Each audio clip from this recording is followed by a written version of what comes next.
Chapter 7. Dr. Frank.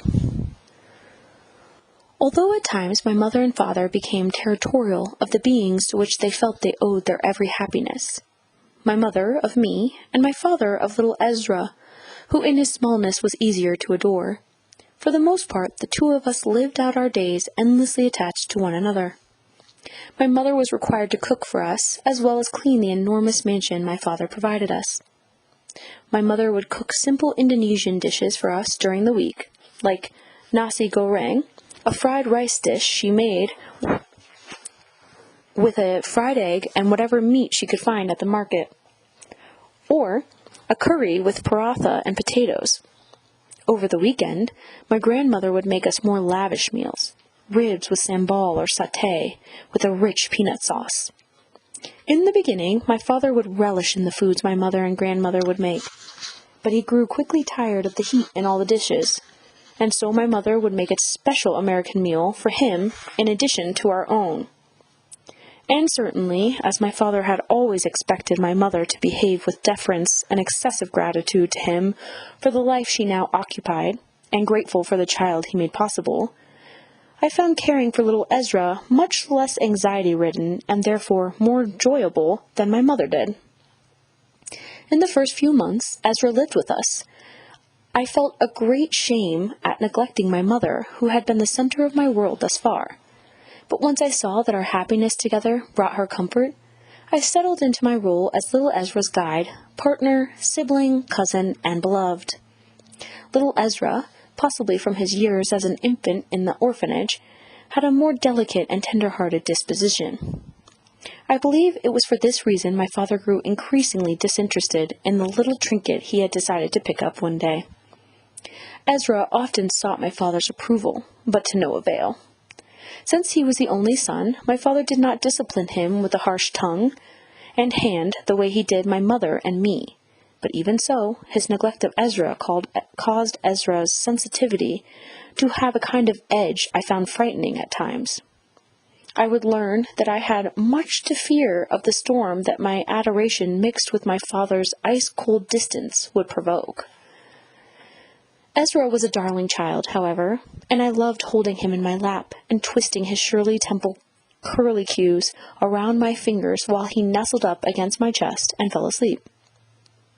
As he grew into a young boy, he was fond of fingering the many sarongs that our mother fastidiously hung in my parents' walk-in closet, and I always imagined he would end up a tailor or even a clothing designer. I'm sure this was one of the reasons my father had no interest in bonding further with Ezra. My father was, as I am sure it's clear, what some would call a man's man, and would often insist that my mother scold Ezra so that he would understand the codes of masculinity he needed to follow. My mother humored my father, but didn't have the heart to do this, so she would often ask me to dissuade him from the finer arts of textiles and design. Although I loved to shower my little Ezra with affection and tenderness, I was too fixated on my own intellectual pursuits to include him or keep him from his own desires. I grew more inquisitive of how machines were built and the minds responsible for the mechanisms behind their power. While Ezra took stencil to paper to design various floral patterns to adorn one of our mother's new sarongs, she would have custom made by my father's resident tailor. It was assumed by the three of us that my father was to never hear of it. I was preoccupied with dismantling my toys and discerning how to reassemble them. The universe was a problem I was desperate to decipher. I had no interest in indoctrinating Ezra with whatever codes my father believed a man ought to obey. As far as I was concerned, it was this ideology that had kept my father himself from being a kind and loving parent and spouse. From as far back as I could remember, I knew what I was. I knew that the bodies I was drawn to most were the ones that looked and felt like mine, but that internally I felt more male than female, more he than she. How could I change what was most inherent in Ezra when I wasn't even willing to do it to myself? A few years after my father ushered Ezra into our lives, perhaps when he realized he would never have the son he always imagined, My mother convinced him to purchase a modest ranch house in a small desert town in West Texas. By that point, it was becoming increasingly difficult to keep my father's rages to a minimum. And as I look back on that time, it's my suspicion my mother urged him to buy the country house in case she would eventually be forced to leave him. We got used to blocking out the heated arguments that would take place between our parents at all hours of the night. When I was very young, before I learned to speak and when I had just learned to walk, I remember waking up in the middle of the night to my mother's cries. In the hallway, I saw my father with his arm awkwardly around my mother's shoulder, a haphazard attempt at consoling her as she dried her eyes with the sleeve of her silk robe, her whimpers devastating, even to my infant self. One side of her face was red, and although I did not immediately pick up on the fact that it was because my father had begun to strike her when their arguments became heated, I could feel the violence and secrecy of their troubles. It frightened me, but I knew, even as a small child, not to broach the subject with my mother. I wanted very much to shield my new cousin, sibling, and plaything from the terrifying dynamics of our caregivers, but the tension between my parents only worsened as I got older. When little Ezra was very small, he would run to me during the times my father started in on my mother. When he couldn't find the remote control, or on a rare occasion when my mother would mouth off to him in response to his many provocations. I would hold Ezra in my lap, and I would coil my finger around his golden curls, the one thing that always calmed him. The longer I spooled my finger around his little ringlets, the quieter his cries would become, until he would ultimately fall asleep.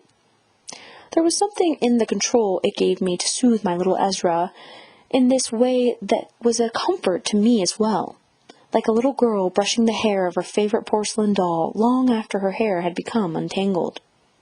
As for me, regardless of the many times I saw my mother submit to my father, or the number of times I dried her tears, I had completely convinced myself my mother was superhuman and could handle anything my father would throw her way, even when there was much evidence to the contrary. I still remember the way my body would flinch upon hearing a glass shatter, or the intolerable smack of my father's hand on my mother's supple skin. But it was, to put it simply, easier for me to deny the gravity of my father's anger and how it possibly impacted my mother than to contend with how helpless I felt regarding my mother's unhappiness. I think perhaps even my obsession with Ezra was my way of avoiding how little I could do to keep my father from destroying my mother, day by day, strike by strike. My inability to save my mother got redirected onto little Ezra, and this distracted me from seeing the bruises on her arms or the darkened exhaustion in her eyes, her dulled skin. The fact that I couldn't keep my father from taking out his small quibbles and large rages on my most beloved reflection was too much to bear. Even though I saw her as superhuman, I never saw her as someone that could rescue me from my father. However, he was more interested in keeping her in line He was more interested in keeping her in line than even Ezra or me. When my grandmother wasn't out shopping or cooking the big weekend meals, she mostly kept to herself in her own room. She almost never intervened, which somehow I never thought to question. There were days where she would take a car into town to get her nails done or refresh the coloring of her hair when the gray would start showing again, and she would come home showering the two of us with beautiful gifts, but other than that, we didn't have much of a relationship with her. My mother never taught us Indonesian or Malay or even Mandarin, and my grandmother spoke almost no English. The language barrier made communication awkward. My father forbade my mother to teach us any words from her birth languages. I always wondered, once I knew the story of how my grandmother insisted that my mother go through with this wedding to my father, how my mother felt about her own mother's inability to protect her as she witnessed my father's abuse, while she witnessed my father abuse her while living in the same house. Sometimes, when my father was out of town, I would hear my mother crying in my grandmother's room, but my grandmother would immediately silence her with a few sharp words. I couldn't understand. On days like those, I would hear my mother slam the door to my grandmother's room and return to the one she shared with my father. She would not emerge for several hours. Soon enough, the three of us began to spend all of our summers at the country house. And this helped a great deal, because my father often had to stay at our house in the city in order to take care of business obligations. It wasn't long until it was given that my father would not even pretend to make the effort to join us for long stretches, which led to some years of truly joyous memories for the four of us, including our grandmother. But even during those summers when my mother thought we could take a short trip here or there to Indonesia without him catching on, he would always find a way to show up unplanned. I always felt he just wanted to make things difficult for my mother, and thus for the rest of us. He felt omnipresent and ever distant all at once. But, for the most part, he was refreshingly absent. To be honest, I think he enjoyed the solitude just as much as we enjoyed being free of his unbearable temperament. And I'm sure, now that I'm thinking about it, that he must have had a mistress, or maybe more, back in the city, or maybe in a place not connected to either of our homes, where he spent the many hours. I assume she held the same shade of his fair white skin, his softened pink tulip-shaped lips, those doe-eyed, blue, sparkling marbles that my mother saw as so inimitable, but now that she lived in America, realized were no anomaly. As much as I am ashamed to admit this, I grew tired of watching my mother disappear at my father's hand. But I had no right to judge, as I had no ability to stop him myself, and to stop him myself the few times he would strike me, or when he would take out whatever grievance he was experiencing in his professional life on my mother over chipped toenail polish or a spot she hadn't yet cleaned on the marble countertops. If he came home in a mood, and she didn't instantly come to fulfill his every need and wish, he would immediately lash out at her. There was one occasion I remember, although I'm sure there were more, when my mother reached her limit. It was on a Saturday afternoon, after we had a delightful day with her. She had taken us out for crepes at a food truck in the center of town. The day, filled with laughter and joy, was a particularly beautiful one. The sun was bright in the sky, but not too intense, and the breeze kissed our shoulders as we ate our after-lunch gelato, a splurge my mother indulged in only when she was in an especially fine mood.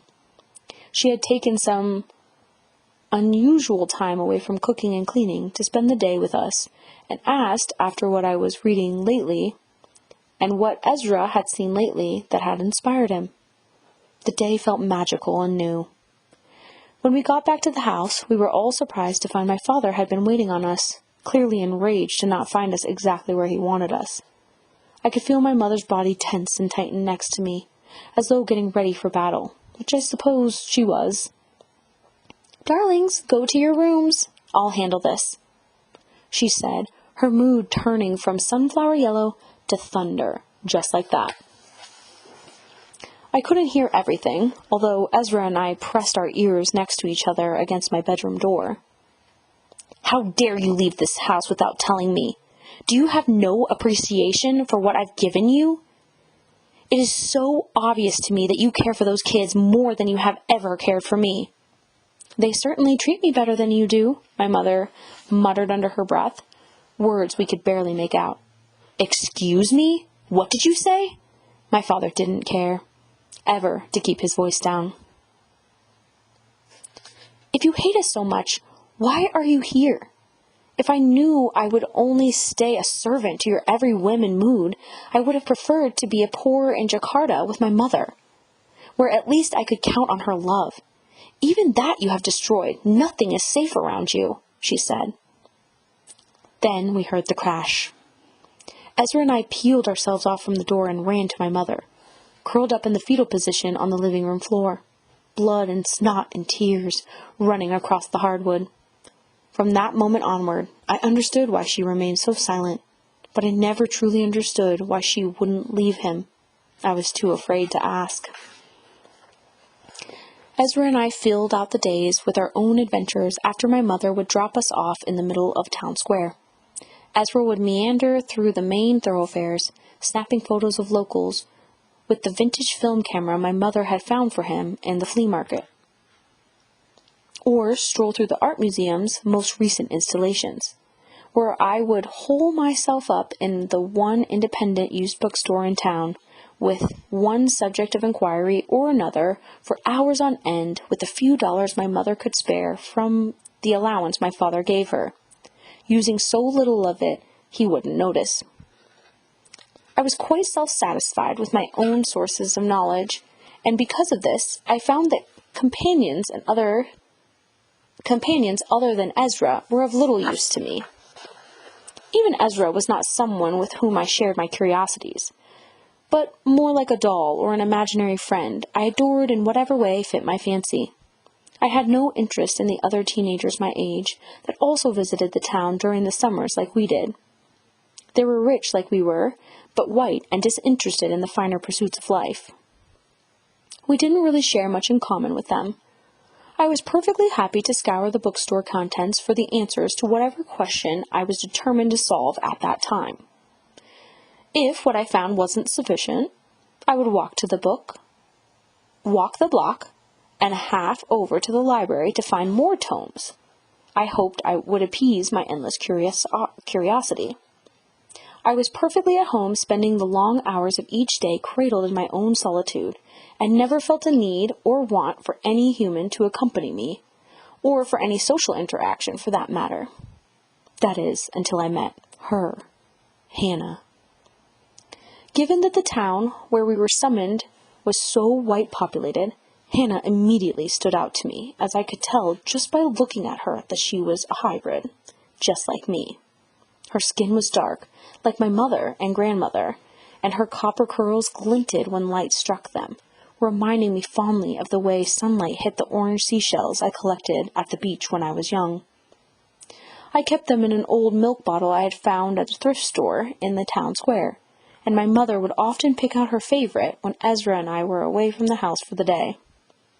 When we returned home, I would often find her rubbing it back and forth in her hand to comfort her.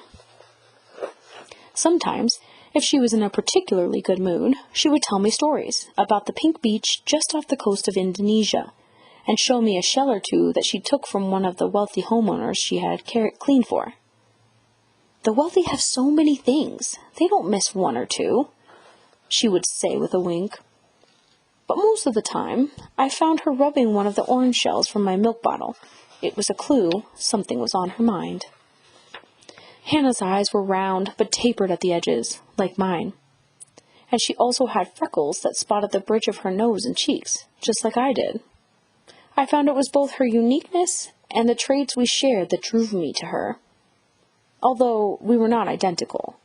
The whiteness of Hannah's teeth popped out against her skin in a way I found mesmerizing, like pearls rising to the shore. The minute I saw her, I was captivated and would stop at nothing to become close to her. The first time I happened upon Hannah, she was walking down a street in a town square during an unusually busy afternoon. I tried to casually follow her, but I eventually lost her in the crowd. The pull I felt towards her was so strong that even though I knew Ezra was waiting for me so that we could take the bus back home, I couldn't stop until I found her again. It didn't take long. I saw her again in the other small independent bookstore in town. Not the used one, but the one that carried the latest bestsellers. And even though I was out of breath from my extensive search of this mystery person, I opened the glass door to the bookstore as casually as I could muster, whistling the breath out of my body as slow as possible until my heart rate matched that of the other customers. As the bells attached to the door jingled, announcing my entrance, I saw my mystery girl take a curious look over her shoulder at me. She wore loose-fitting mustard trousers, fine dark leather sandals, and a magenta crop top made of silk. A satin blue ribbon was woven through one of her ginger spirals. She was the most elegant and striking person I'd ever laid my eyes on. Not altogether unlike the moment Ezra first entered my life, I felt this person was for me and me alone. But she was not given to me as a gift to adore like little Ezra, and so I hoped it wouldn't take too much convincing to become close to her. To my shock and delight, it was Hannah that found her way over to me as I pretended to peruse the philosophy section, her arm grazing mine as she grabbed a book in front of me. As I stepped back to give her room, she introduced herself. "Hi, how are you? My name is Hannah. Do you want to have a boba at that tea house down the street?" Her smile was gradual and luscious, like honey coating the skin. That's when I realized not everyone was as easy to control as little Ezra. It was disorienting to be in a passenger seat with Hannah, but at the same time, it was also exhilarating and unpredictable. I was taken with her from that first meeting over milk tea and tapioca, and over the time we shared, it was a constant struggle to stay ever present in my work, as thoughts of Hannah would constantly disrupt my focus. Of course, she wasn't to blame, and I still feel deeply remorseful of how our relationship inevitably came to an end. Hannah and I immediately formed a bond, the likes of which I had never before experienced with anyone else. It was far more complex than the charming attachment even Ezra and I had with one another. As Hannah and I got to know each other, I learned that her father was Japanese and her mother was from Virginia, and so we spent many hours commiserating on what it was like to have within us such differing, warring worlds. Her father was a simple furniture salesman, and her mother waitressed in a diner down the street from the bookstore. At times, she would sing at jazz clubs in the larger cities that were close by. I knew the minute that Hannah told me that her mother was a waitress, which restaurant she worked at, as her similarly untamed curls and striking beauty were hard to miss. I giggled when I told her this, and hid my face in my hand to hide my blushing skin. That's when Hannah knew that when I told her I remembered her mother's beauty, I meant it to reveal what I thought of her as well. I had never told another girl I was drawn to her, or even admitted that I was attracted more to girls than to boys. I wouldn't exactly say I consciously made my attention known to Hannah either. It was as though the impulse to reveal my innermost feelings for Hannah came from within my body, but also beyond it, and I didn't think about the ramifications before I told her what she meant to me. It took time for Hannah to respond with her feelings in kind. I knew she felt somewhat the same for me by her acceptance of my attractions toward her, for not withdrawing from me when it was clear I meant to court her. I would later learn she had surprisingly accepting parents who were also her greatest confidants. They had guided her well and taught her not to rush into new relationships. I would later become resentful that Hannah had the kind of parents a young queer person would dream of, not only because she would rely on them for support, but also because it was wanting to stay close to them that ultimately kept her farther from me. I didn't know what kind of romantic partner I was, for there was never anyone I fell for who had brought those aspects of my character out of me. When I became attracted to girls, I passed by in the square on my way to the bookstore or to the library. I never allowed myself to indulge in the feelings, which faded away quickly. When I met Hannah, I had been waist-high in my intellectual pursuits, and romantic encounters, or love, were the last thing on my mind. Nothing tended to conquer my passion for my studies. As Hannah and I became closer, I was surprised to find lurking within me the predilections and impulses of a gentleman. It was not only the manner I desired to pursue Hannah that felt most gentlemanly. It was also how I wanted to dress myself for the occasions I would take Hannah out on the town, and other patterns of behaviors inspired by my favorite Elizabethan novels and films that felt gentlemanly. Over the course of our relationship, we would spend time having dinner with Hannah's parents, which brought up, for me, a myriad of complicated feelings. Hannah's parents had a sweetness with each other I wanted desperately to witness between my own parents. All I had seen my parents express was anger and fear. Still, it was deeply affirming to have Hannah's parents seem truly happy for us, to share our love with any other people besides the two of us. Her parents were a true partnership, even all the way down to the dinner table. We would have ramen and house-made sushi next to collard greens and chicken fried steak. It was impossible to resist their charms. Ever so often, Hannah's father would touch his hand to the small of her mother's back, or beam at her with just a look, and it was enough to bring me to tears. Shortly after we met, I planned to borrow the family car and drive Hannah to a nearby city, where they were staging a queer adaptation of Romeo and Juliet. We had made a plan that we would dress for the occasion, even if we were the only ones to do so. We were young queers in love. In order to fully take on the fantasy, I was eager to lavish on Hannah. I needed money, not made readily available to me. It required confiding in someone. My grandmother was too conventional and would never understand. I tried my mother and hoped for the best, for I knew if I misjudged her ability to accept me, it could have disastrous consequences.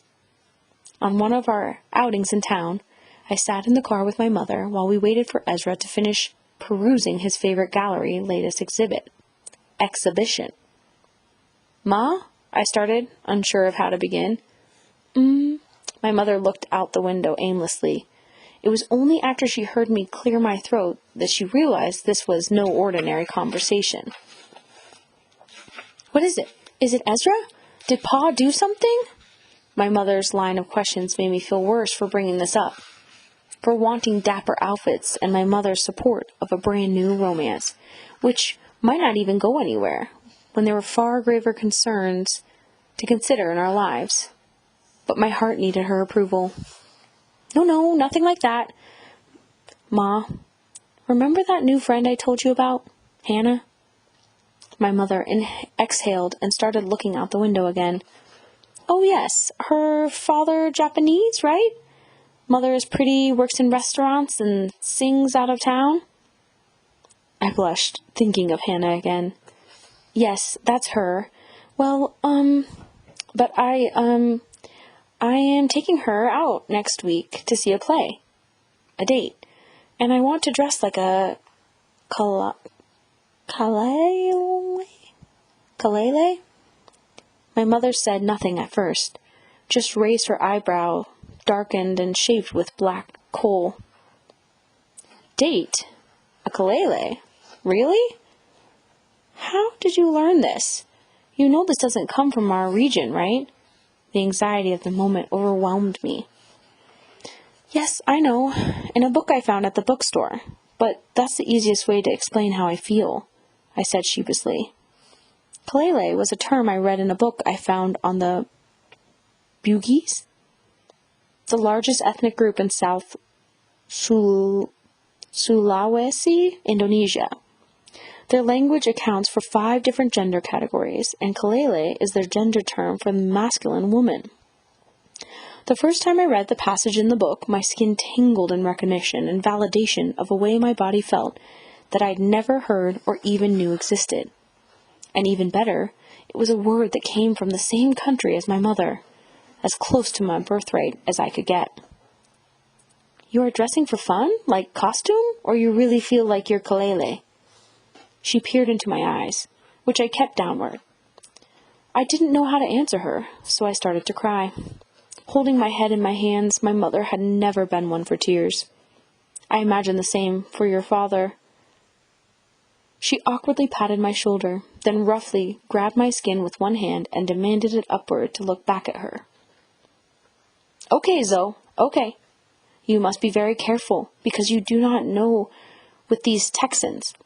Even in parts of Indonesia, even when we have words for, people that are different, it is still not easy.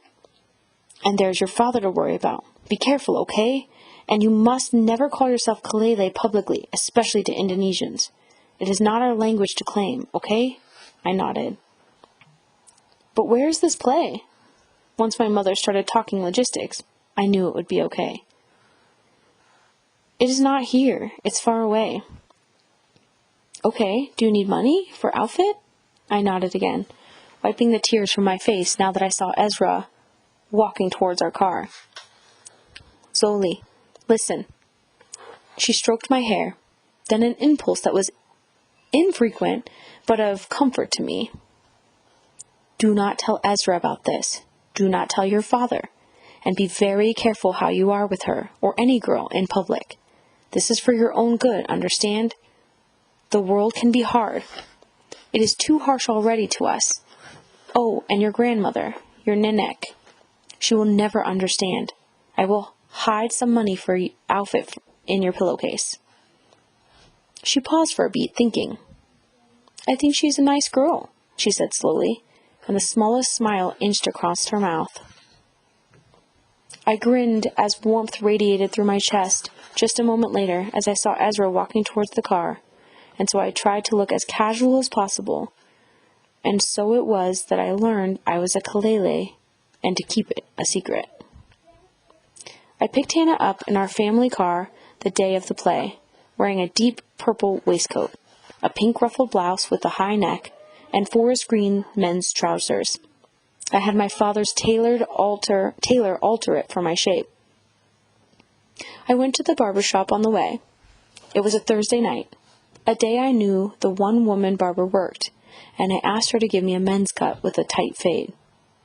I can't articulate how it felt to come to my own body, my own style, my own Kalele.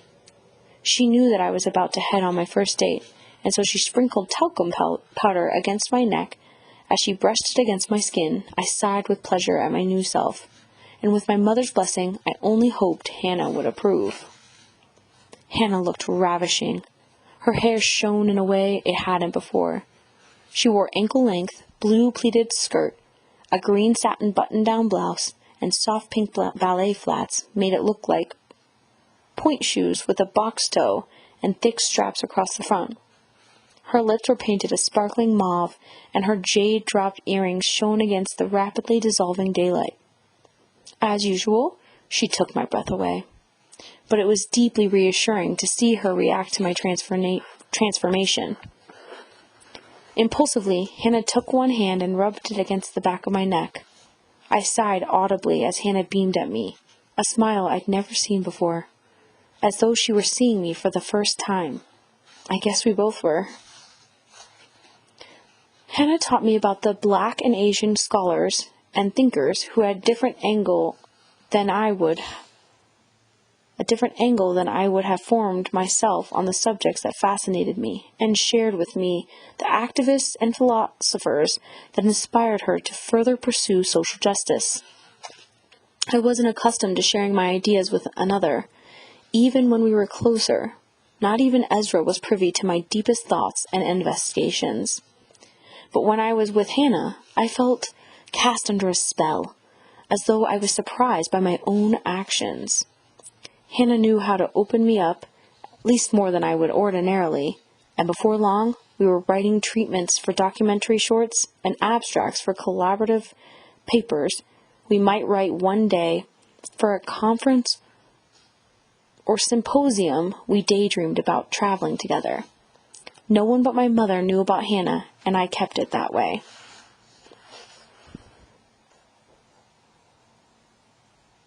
Not only did I want her all to myself, but I feared even telling Ezra could expose us to my father.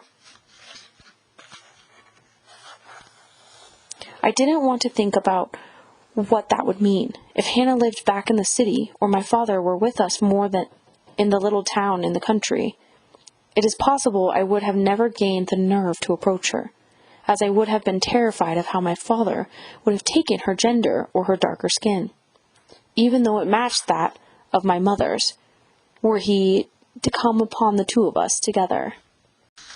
As it was, Hannah made me feel like I could do anything, and the more time we spent together, the more I could see the way I presented myself changing. Not only was I trying to seem more traditional back home, but I also began dressing one way in front of my family and another saved just for Hannah, which I felt matched the true me. I kept this double life a secret, even from my mother, until one day I was so caught up in our new love I forgot to change back into the clothes I had worn leaving the home. And my mother caught me carrying my father's briefcase that I had snuck out of the house that morning, dressed in a collared shirt, a paisley necktie, my father's leather Oxfords, much too large for me, but wearable, and a black trench. Still floating on the clouds meant only for Hannah. I couldn't even shut the front door before my mother had pulled me with extreme force into the laundry room by my wrist. "Ma!" I cried out in pain, freeing my hand and rubbing my wrist with the thumb of the opposing hand. "Zoelle, what is this, ah?" She pulled at my tie and lightly kicked the toe of my father's Oxfords. I bowed my head in shame, shocked out of my Hannah reverie. There was nothing I could say. She knew. I started meekly, my voice dropping, but she had no patience for me to bumble through my words. She grabbed my father's brown leather suitcase with the glinting gold locks from my hand. "I told you, if he find out what you are, I cannot protect you." She screamed, whispered, and started to cry. Her tears brought me out of whatever it was I was feeling at her abrasiveness. I held her in my arms, something I often did when I was younger, but she pulled away from me. "No, do not comfort me. Just be better. You already cut your hair after I told you not to let your father see. If you want to play at being a boy, it doesn't matter to me, but if he catch you, there will be nothing I can do. You know how he is. He is like a bulldog. I wish it were different, but this is what we have, okay? Go take off clothes and put back briefcase. And don't take your father's things again. It's not worth the risk." She turned on her heel and left me in the laundry room in the dark. My mother was not the type of mother to talk about this, but my masculinity was not role play or theater. I changed into an outfit that looked more like a tomboy than a grown man, but one my father would approve of, and snuck out to see Hannah. "Oh, Z," she said sympathetically after I told her what had happened. She held my head in her lap and stroked my short hair as I wept until out of breath.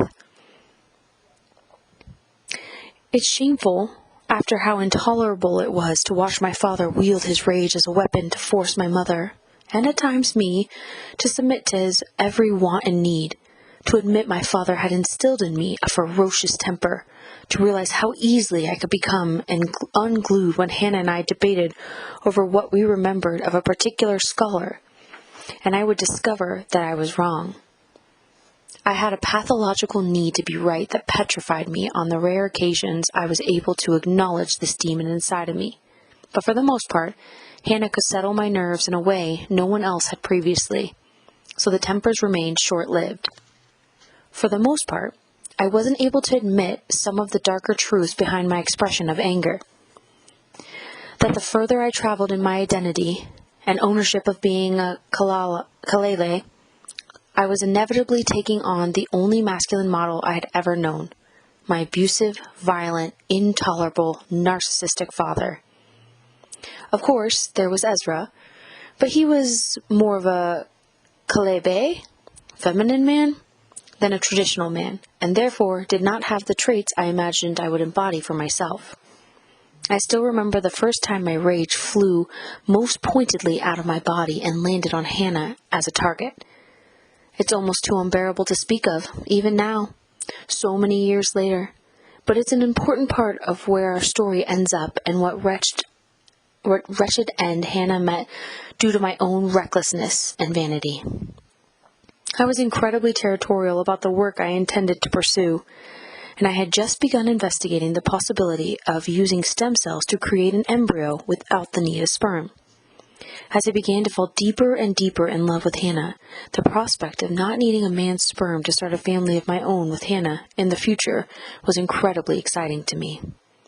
I was caught between male and female, man and woman, so it gave me great sadness and feelings of inadequacy to imagine I would need a man to create a child.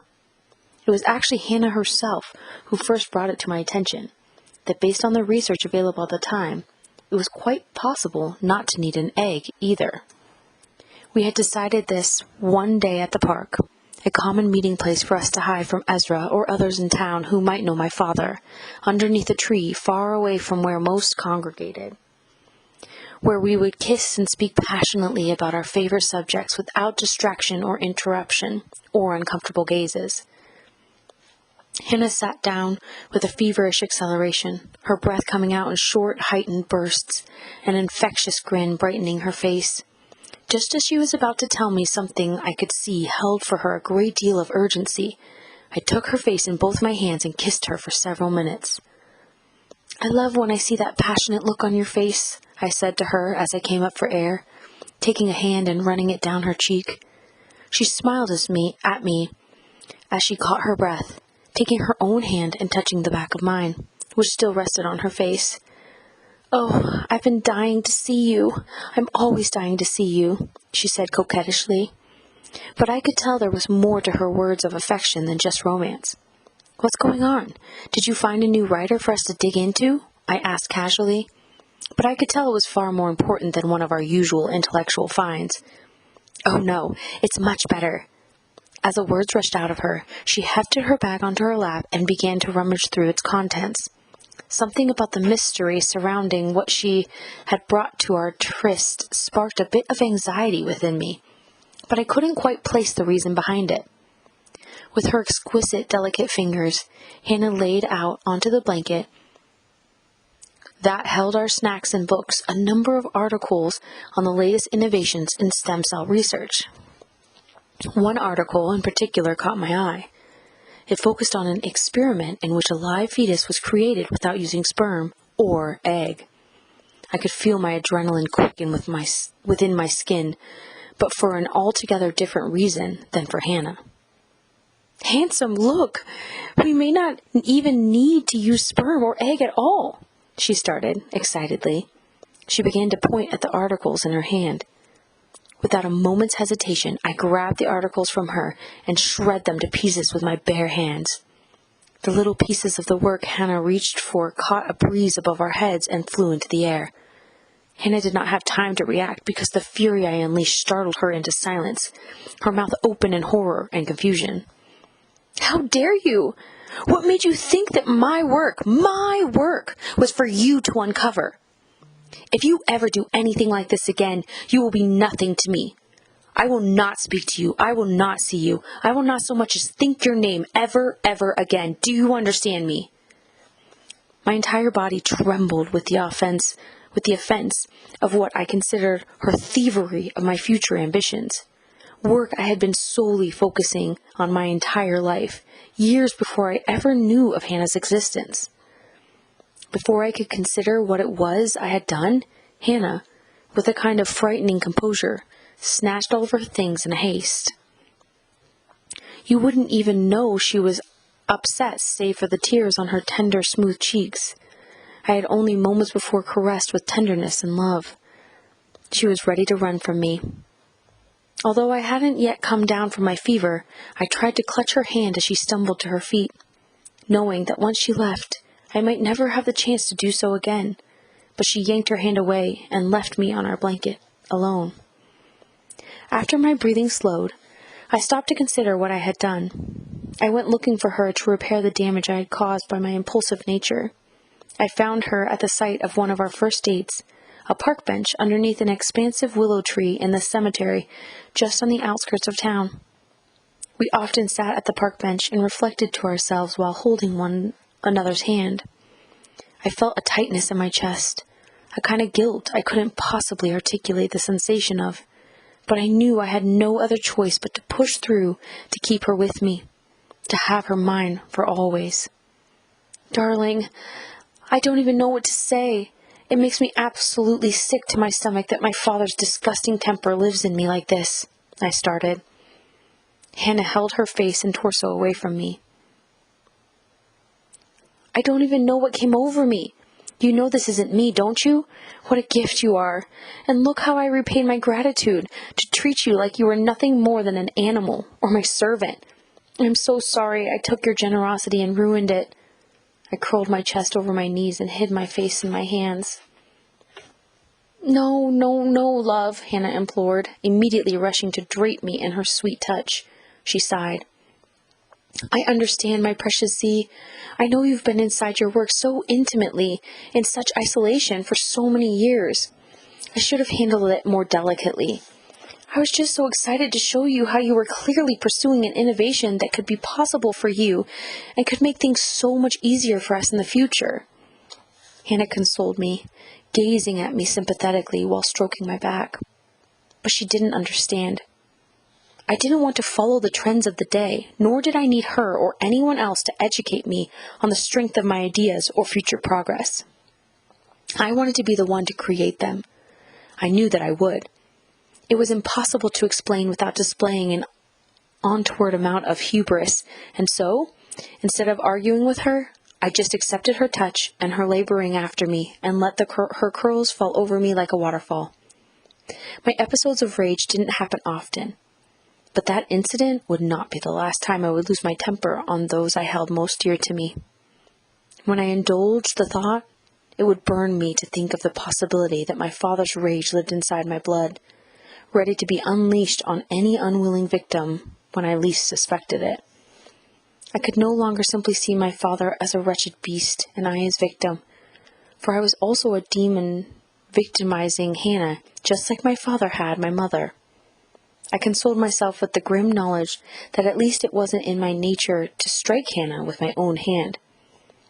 I couldn't imagine causing her physical harm, but honestly, I wanted no aspect of his disposition to occupy any part of my temperament or personality. Little did I know I would cause her the most harm. But it is not time yet for that part of the story. Summer especially was my chance not to consider my father at all, except when he suddenly stayed home for a while during his sporadic surprise visits. So I didn't give those tempers much mind in Hannah's company. But that meant Hannah and I developed a problematic pattern in which I lashed out at her whenever my possessive nature, either towards her or my work, was provoked, and she labored after me in efforts to calm me from my fits of rage. What was worse was that I made no efforts to stop her. This wasn't all that different, I suppose, from what my own parents negotiated with one another, except my father had no interest in redemption, for he never saw himself as culpable. And because Hannah seemed to have endless patience and energy to care for me in my moods, even when she was the target, I never considered behaving any differently. At the time, I felt that my recognition of what was most heinous in me was enough. I never stopped to consider how I expected Hannah to stop at nothing to make me whole again, to stop me from my basest impulses and save me from my own violent tongue. Changing my behavior wasn't something I ever considered possible or necessary. Now, as I tell this story, I am painfully aware of how little I supported her own dreams, her own rages, her own griefs. Meanwhile, little Ezra remained my sweet Clementine to fawn over, like the beautiful fabrics he stroked as if they were the striped furs of a newborn kitten. Although I never shared my deepest desires with him, I expected him to always share all of his pleasures and joys with me, as well as our mother, and it never occurred to me to question the role I believed he held in both our lives. Not only that, but I expected it to remain the same always for the duration of our lives together. At first, I tried to blame the changes whirling within me, less like the potions of my studies, elixirs of life, and potentiality, and more like a poison boiling in the blood. On the tiny town I was relegated to for most of my youth, I did not have friends or any other person to speak to about what mattered to me other than Hannah, and at times Ezra. I blamed this on the provincial and conservative Southerners that surrounded me, that even the other queers in the town were white and couldn't possibly understand what my life was like. My mind and my ambitions were outgrowing the limited resources of the small library and bookstore in town, and as my inquisitive nature grew more demanding and urgent, I found myself looking at everyone and every other factor outside of myself as the culprit for my short temper and possessive nature. My inability to listen to others' insights, to see what they could offer my path towards creating life. But it was when I shunned Ezra, my darling little wonder, that everything began to turn. Like a fruit's softness turns from the ripeness of pleasure to the spoils of spores and disease. But it wasn't I who shunned Ezra first. As always, it started with my father. I was out with Hannah when the worst of it happened. When I returned home, I found my father's car parked in front of the street to our house. An unexpected and early return, but one he was starting to do more often the older we both became. It was as though he explicitly would return at random times in order to catch one of us in a behavior unsuitable to his liking, as though he explicitly returned home to work out whatever frustrations that day brought him on our skin or the container of our home, which was tranquil and sweet in his absence. I could feel my heart quicken in its tempo within my chest, my hands quaking in my pockets as they always did when he was home. I usually took my time walking the long walkway that split our palatial front garden filled with my grandmother's favorite plants from Indonesia.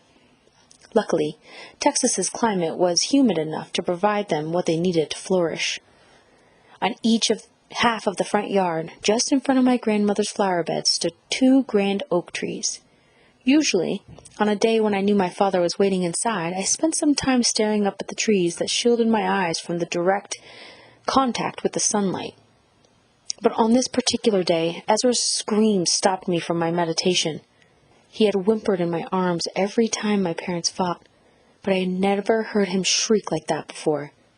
I could hear him audibly from the lawn where I knelt to pick up the delicate bloom of a blue hydrangea that had fallen from the bush. I dropped it onto the ground and ran into the house. My father stood in the middle of the living room with a tin pail. He wore an Oxford shirt with the sleeves rolled up past his elbows, exposing his tan, muscular arms. His hair was unusually unkempt, sweaty, and plastered to his forehead. Next to the pail on the floor, in a haphazard lump, sat all of Ezra's beautiful silks and the sarongs he had painted and embroidered for my mother. She was screaming from inside my parents' bedroom to be let out. My father had locked her inside. My grandmother, as usual, was in her room, silent. I wondered how she could stay in her room when sweet little Ezra sat next to the lump of his favorite possessions in the fetal position, imploring my father to stop. "I never meant to disappoint you," Ezra blubbered through his tears, sitting up now, his knees pressed against his chest, rocking himself back and forth like a child. It was as though my father didn't hear him. He gingerly took each piece of fabric and calmly placed it in the pail. No words. Just the repetitive action, again and again. I stood behind the 2 of them, frozen in my body, afraid of what would happen next. I couldn't move. I couldn't speak. I could only watch in horrific silence. "Your mother could never give me a son of my own. We had your sister. Although she is beautiful and has a brilliant mind, she is cursed with your mother's dark skin. When I found you playing in the grass, I knew you would be the one I would raise in my shadow, to extend the family line, to provide for your mother and your grandmother long after I'm gone. But I don't know what happened. No matter what I do, your mother taints everything she touches. I will not have this. If I find you have returned to this useless feminine pursuit against my orders, given all I have provided for you, I will not think twice about returning you to the orphanage. If they will even have you. The old ones cost the most resources and are hardest to adopt. You know this better than me. I will not bear the burden of responsibility if you end up on the street. We will not speak of this again." By this time, each and every item that Ezra's whole world filled the pail to the very top. Ezra's words were incomprehensible through the tears. He reached for a handful of my father's jeans at his ankles, but my father kicked Ezra away with his steel-toed boot. Then my father took a box of matches from his pocket, struck a single match, and set the pail's contents on fire. It is impossible to describe what happened to my darling cousin and brother then. As the sarongs lit up in orange flames and turned black as death, the pitch of Ezra's voice rose up and out of his body like a wounded animal. The light in his eyes, that I so dearly cherished, snuffed out. What is there to say about how father can break a boy child? He was never the same after that. In some ways, in a striking turn of events, my gender and my detestable brown skin shielded me from my father's demands. I was not his wife. I was not his son. He wanted nothing to do with me. What that meant was that he placed no expectation on what I was to become, because sperm did not live inside of me, because I was not a member of the chosen sex. I would never be expected to further the family line. Even though Ezra shared none of my father's biological or genetic makeup, I became untouchable. But now that I think about it, it was this inadvertent armor I wore that perhaps contributed to turning me into the monster that I would become. After that fateful day between Ezra and my father, little Ezra, as I knew him, was dead, never to return. Even before then, I had become so fixated on my own work, on Hannah, that I no longer had time for Ezra or even my mother. I was intolerable in those days, and when I wasn't sneaking around with Hannah during the days my father was back in the city, I was home with my nose in books, keeping to myself and plotting my eventual escape. But no longer were the days when Ezra would sit on my lap while I stroked his curls as he slept open-mouthed on my chest. The day after the fire, Ezra asked my mother to take him into the city to the barber shop in the town square and had his curls cut off. He began to accompany my father on his business trips during the summers. It was unclear to me if he was eager to learn the trade of my father's family, or if he was performing adulation for my father, hoping it would appease him and quiet his boiling rage. Of course, my father ate it up as though it were one of my mother's custards. It made me sick to my stomach. But I suppose I could understand that Ezra was merely trying to survive too. When my father wasn't home, I would occasionally bring up beautiful sarongs he used to paint, or the pencil drawings he would make of my mother and me. But even when my father wasn't in our presence, he wouldn't hear of it. "Zoelle, please, I don't want to hear about that time ever again. Mother was too much of an influence on me, and I don't want anyone to know I ever engaged in such frivolity," he said with a razor-sharp tongue, his back stiff and his face cold and menacing. I could tell it deeply saddened my mother to see Ezra turn into a miniature version of my father, but we both knew there was nothing we could do to prevent it from happening. It was as though my father had burrowed his hands inside my brother's skin and turned a light off. But it wasn't only Ezra's sweetness that was gone. He also became a kind of mole for my father when he could no longer pursue the things that brought him the most pleasure. He started watching my every move in a way that felt invasive and stealthy. I no longer trusted he would keep any confidence. He had become a kind of home surveillance for the days my father was away. He was my father's eyes and ears, and although I didn't admit it, I experienced tremendous grief at how, seemingly overnight, my little Ezra was to never be seen again. It had always been hard to sneak around with Hannah.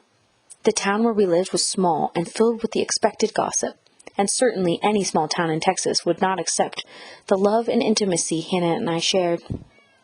Now that Ezra was my father's spy, it proved even more difficult, because even without my father's invested interest in his half-Indonesian daughter, I knew what would happen if he ever discovered the depths of our friendship. It wasn't only because Hannah was a girl. My father, even with an Indonesian spouse and child, would stop at nothing to keep us from engaging with anyone who shared our dark skin. That would have caused the most severe punishment. This was never spoken. It was obvious in the hateful language he spat out on the road or when discussing business. One thing was clear. Ezra could never know about Hannah, for both our sakes. One day I woke up to a torrential rainstorm, and even though my mother hadn't risen yet, I knew she would be too struck with trepidation to drive us into town.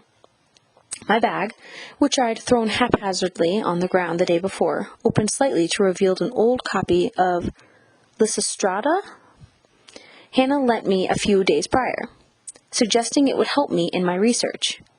I was in no rush to read it, as I assumed, in my usual act of hubris, anything I hadn't found personally on my own could not offer me anything of substance.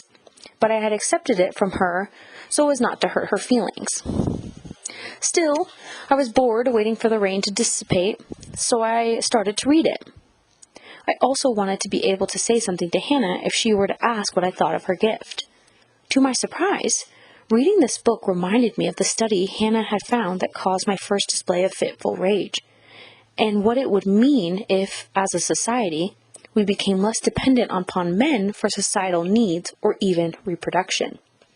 Excited and unthinking, desperate to speak to anyone about my discovery, I ran to my mother after reading the book for a couple of hours. She was preparing a spicy Malay stew to feed us for lunch that day. I tried to explain to her my epiphany as she stirred the stew with a wooden spoon unthinkingly with one hand and held the book in the other as she read the synopsis that graced the back of the volume. She didn't even finish reading that much. She exclaimed nonchalantly without giving my thoughts much attention, "Ayo, Zoe! Why you read this silly book? No point, basically." She handed it back to me, her eyes barely looking up as she returned to the meal at hand. Her reaction annoyed me. I was eager to find someone to talk out these exciting ideas with, and there was no way to call Hannah without my mother or Ezra overhearing and asking questions. In a moment of vulnerability and intellectual fervor, I tried to reach out to Ezra. "Ezzy, look!" I said, calling him by my old pet name for him without thinking. I could tell he wasn't amused, but nothing could have stopped me at that moment. "I prefer Ezra, please," he stated without looking up at me, and continued to read a book my father asked him to write a report on by the end of that weekend. "Have you read this play? I wonder what it would be like not to depend on men the way we always have. What if, in the future, one could have children without men entirely?" I blurted out, as though he was the old Ezra, the one I had spent all my childhood days with. It was a foolish mistake. "Are you kidding? I often wonder who is filling your head with these ideas. Where you get these books from. Men will always matter, you'll see." With that, Ezra went back to his book without a second glance back at me. I was incensed and devastated that there was no one with whom I could share my ideas when I was finally ready, that the two people I thought I had been mine to cherish and love my whole life were slipping like sand through my fingers. "What happened to you? You used to be my light. I don't know who or what you are now." "Well, maybe it's time you stopped treating me like one of your childhood dolls," Ezra yawned, jotting down a note in his book. I stormed off and stewed in my room for days. No one noticed or seemed to care. My mother left dinner trays for me outside my bedroom door. Eventually, loneliness and boredom got the best of me, and life proceeded as normal.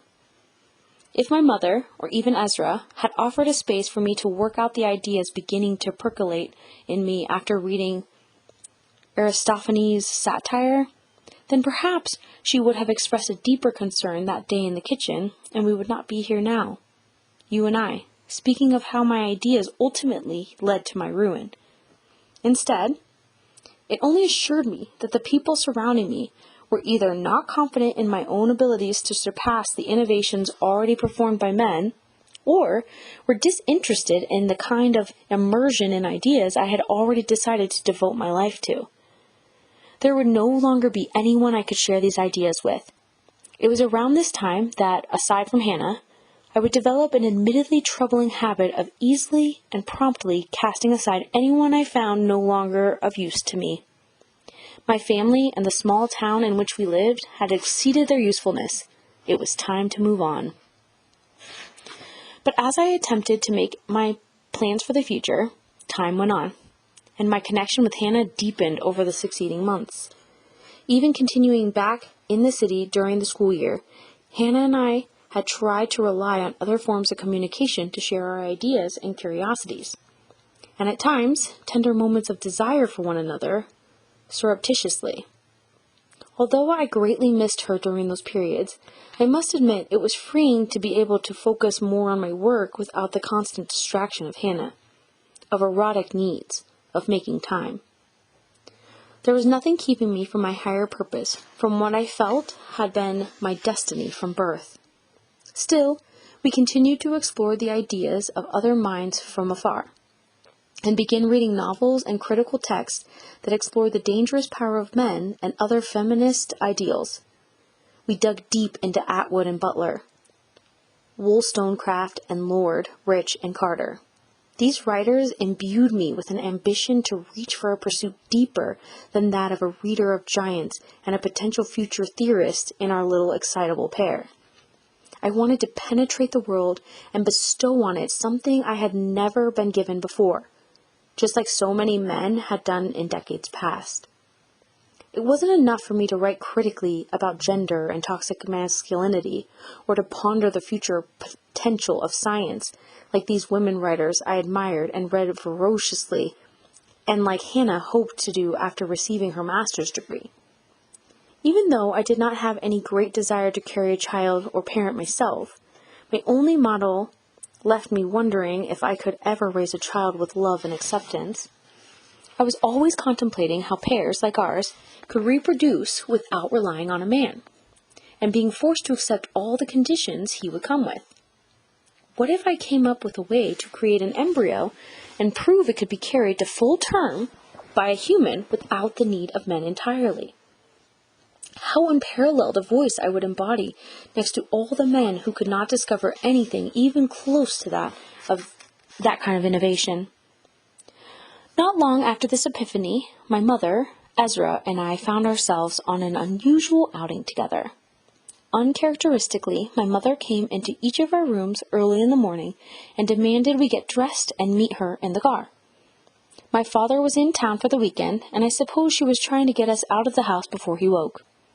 Shuffling our feet and rubbing our eyes, we managed to find our way to my father's car. I couldn't imagine what possible destination could be worth the backlash we would receive at home, having taken my father's precious mode of transportation. But since this was a side of my mother I hadn't seen before, I knew better than to question her. We drove for 2 hours through West Texas. Each of us asked where we were headed, but my mother just snapped back, "You'll see, quiet," and turned up the volume on her CD of various tracks of Indonesian monks chanting to the underscore of bells she often listened to when she wanted to relax. It promptly put us both to sleep. I naturally woke up when the car came to a complete stop. She had taken us to Monahan's Sandhills State Park, a public park covered in sand dunes I'd heard about for as long as we lived in West Texas, but I couldn't imagine either parent interested in visiting. Standing next to the car, I stretched my legs and my back before taking in what stood before me. It was still early enough that the sun wasn't too harsh yet, and the pre-dawn light allowed me to take in the stunning sight before me. Sand as far as the eye could see. The wavy folds of sand and the enormous dunes looked like the ocean, and they brought me a great comfort. My mother walked over to a nearby wooden bench, wearing a visor my grandmother had found at an Asian market in town, and began to read one of her beach reads. Ezra found himself a different bench, opening up his bag to return to our father's work that he had been asked to analyze by the next day. I rolled my eyes under my sunglasses. I took off my sneakers and my socks, and I trudged through the sand. It felt good to work my legs after such a long drive, and I appreciated the ability to meditate on my own in such a tranquil environment. Because it was so early, the entire park was mostly deserted. I walked up and down the massive sand dunes, but it was a struggle to walk against the wind, which whirred against my ears as I trudged along. I felt as though I were in a faraway land, something I read about in storybooks, perhaps, Arabian Nights. At times my foot caught against some debris, and it was only then that I remembered that there had been a torrential rainstorm just a couple of days before, and I reasoned that the debris was left over from the violent weather patterns at a place so barren. That's when I came upon this eerie sculpture in the sand. It was white, and at first I mistook it for some kind of mollusk or maybe a fossil. But it seemed if it were a fossil, the park rangers would have confiscated it already and brought it to the authorities in charge of preservation. No, this had to be something else. It was the color of the sand, except maybe a shade darker, and it had uneven curves, like a strange kind of coral reef, but in the desert. I was transfixed by it, and after I found the first of its kind, I spent the rest of the morning scouring the park for as many as I could find. My mother and Ezra were so used to my various investigations that they barely looked up from their reading to discover what I was digging for. They must have thought I was just a silly girl looking for clay at the bottom of a sand pit. I threw the lot of them, maybe a good 7 desert sculptures, into my backpack surreptitiously, hoping the park staff wouldn't see me and tell me to leave them in the sand. After we made the trek back home, I scurried off to my room while my mother and Ezra both tended to my father, giving him enough attention so he would spare them his outburst of anger. After a bit of research, I discovered the name for my new finding. Fulgurite, a glass tube that forms when lightning and sand meet. When lightning strikes sand, the bolt travels down through the sand until it depletes itself of its energy source. As a result, the sand melts into a glass tube along the path of the lightning. Because the sand dunes at the state park are so deep, the lightning strike can travel a few inches before exhausting itself of energy. I'd never seen anything like it before, and I couldn't stop thinking about it. It was leading me to some sort of connection within my own work, and I was determined to figure out what that would be. It made me think more about the power of electricity to cut one body into two, or to transform either into a whole other shape that had never existed before. It was from this witness I began to delve deeply into researchers who specialized in laser-assisted hatching and embryology. I gave up on all my other pursuits, including the creative investigations I was exploring with Hannah. I would not stop, I determined inwardly, until I could discover a way to create a life without the use of sperm. Perhaps there was a way, I questioned, that I could use a laser to sculpt an embryo out of material in ways we had never considered before. When I look back, I can see it now. This young, excitable new mind desperately endeavoring to make a name for herself, without thinking about the obstacles that prevented other minds from likewise discoveries. At times, Hannah warned me not to get too ahead of myself, to think about some of the ethical concerns regarding the scientific direction I was headed. But she stopped when she realized all her efforts were in vain. Perhaps destiny would always dictate that this story would inevitably find me, as well as my destruction.